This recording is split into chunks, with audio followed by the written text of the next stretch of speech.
Selamat malam, terima kasih atas kesempatan yang diberikan. Baiklah, pada saat ini saya akan menjelaskan laporan saya mengenai studi kasus keberhasilan implementasi Supply Chain Management atau biasa disingkat dengan SCM pada perusahaan CV Hayati.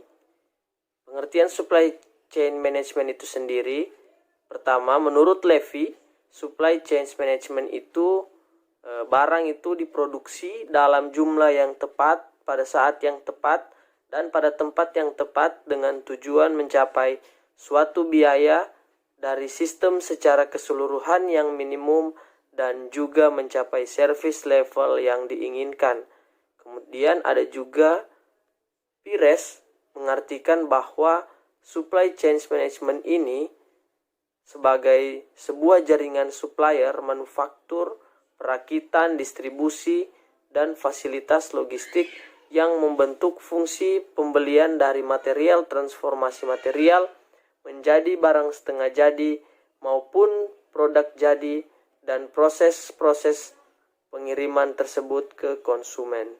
Sehingga dapat disimpulkan bahwa supply chain management ini merupakan pengelolaan berbagai kegiatan dalam rangka memperoleh bahan mentah, dilanjutkan kegiatan transformasi sehingga menjadi produk dalam proses, kemudian menjadi produk jadi, dan diteruskan dengan pengiriman kepada konsumen melalui sistem distribusi.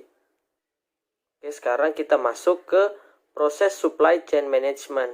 Kita bisa lihat dalam tabel, di sini ada 5 tahapan, yaitu yang pertama supplier, yang kedua manufaktur, yang ketiga distributor, keempat retailer, dan yang kelima itu customer.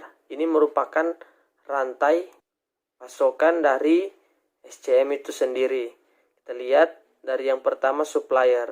Supplier ini orang atau perusahaan yang menyediakan bahan mentah atau bahan setengah jadi yang akan diolah. Kemudian dari supplier ini diberikan ke manufaktur. Nah, manufaktur ini yaitu penerima bahan mentah tadi atau bahan setengah jadi tadi, kemudian dia olah sampai menjadi barang yang sudah jadi.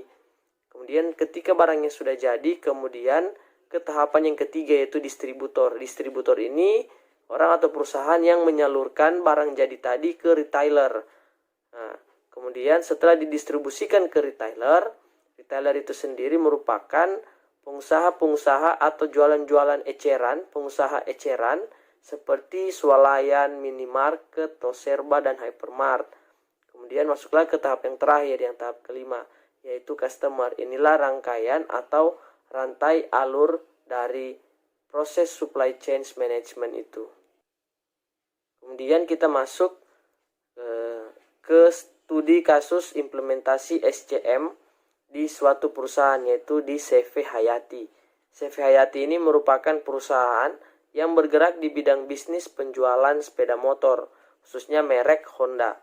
CV Hayati ini sering mengalami masalah keterlambatan dalam pemenuhan permintaan konsumen, baik di dealer pusat maupun di dealer cabang. Hal ini dikarenakan sistem yang digunakan dalam CV ini masih menggunakan sistem yang manual. Nah, sehingga CV tersebut mengambil langkah atau mengambil inisiatif untuk menerapkan sistem supply chain management ini untuk membantu mengatasi masalah tersebut. Sistem manual yang berjalan di CV Hayati ini, yaitu di mana CV Hayati ini sebagai distributor pemesanan barang yang masih menggunakan cara manual. Nah, artinya di sini sebelum penerapan SCM ini, CV Hayati ini ketika ingin mendistribusikan sebuah motor area Sumatera Barat, pemesanan barang dari dealer ke cabang CV Hayati itu masih menggunakan cara manual, yaitu masih dengan menggunakan cara menelpon. Kemudian yang kedua, program pemesanan yang digunakan belum efisien dan terintegrasi. Artinya pemesanan dari CV Hayati ke Astra Honda Motor ini yang sebagai supplier menggunakan program yang sudah diberi oleh Astra Honda Motor. Dari program tersebut menghasilkan file dalam bentuk yang masih belum bisa digunakan apabila atau belum bisa dibaca apabila belum diimpor ke dalam software yang sudah ditetapkan oleh Astra Honda Motor. Nah, ketika sudah diimpor, baru isi pesannya dapat dibaca. Ini sehingga dapat membuat keterlambatan dalam pemesanan motor. Setelah dilakukan analisa, maka untuk tahap berikutnya yaitu melakukan perancangan sistem yang dilakukan sebelum melakukan coding. Perancangan sistem yang dibuat ini yaitu sistem SCM itu sendiri. Nah, setelah sistem SCM ini sudah dibuat, maka sebelum penerapannya harus ada teknologi pendukung, yaitu seperti komputer untuk mengoperasikan sistem ini.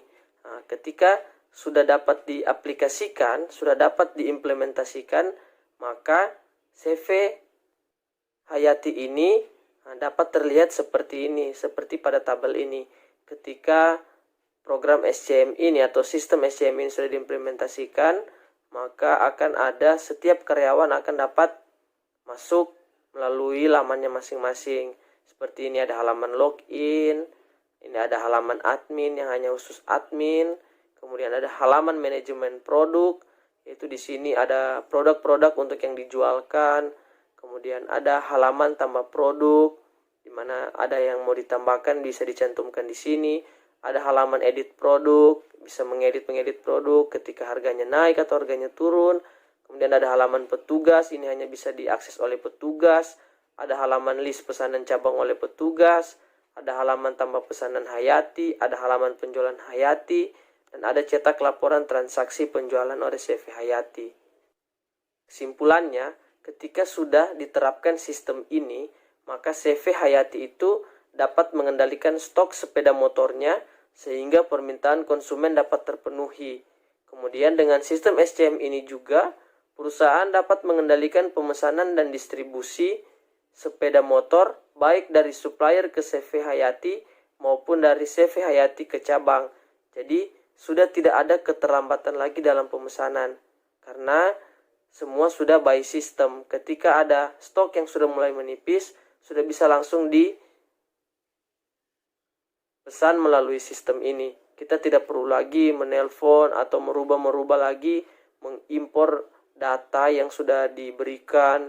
Itu akan memakan waktu lama sehingga dapat mengurangi konsumen untuk datang membeli di CV atau perusahaan kita. Mungkin ini pemaparan dari saya. Sekian dan